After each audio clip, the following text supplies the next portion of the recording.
阿 Sir，我而家食緊普通嘢啫，你唔係諗住報警啊嘛？周圍都有人食噶啦。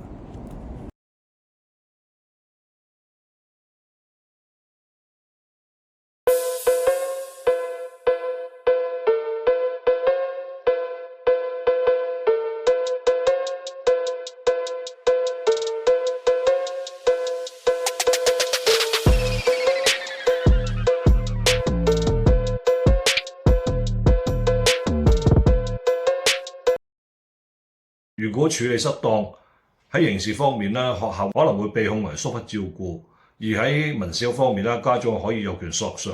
曾經有學校咧，因為遲咗通報啦，俾教育當局嚟去處分。心聊心就覺得辦講座、互動嘅禁毒劇場同埋家長會，主動更新全校對太空遊嘅消毒品嘅認知係重要嘅，同埋警方、禁毒處、醫社同工建立通報同埋轉介，遇到如此個案咧，就要即時求助同埋保存證據。販毒最高係終身監禁，本有最高7年。學校切勿掩飾同埋誤導資訊，以免涉法。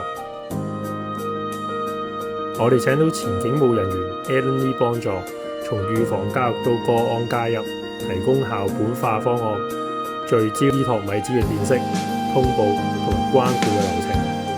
我哋心聊心以沉浸式嘅體驗同埋師生活動提升參與度，同步強化教師同家長嘅應對能力，落實預防優於處理。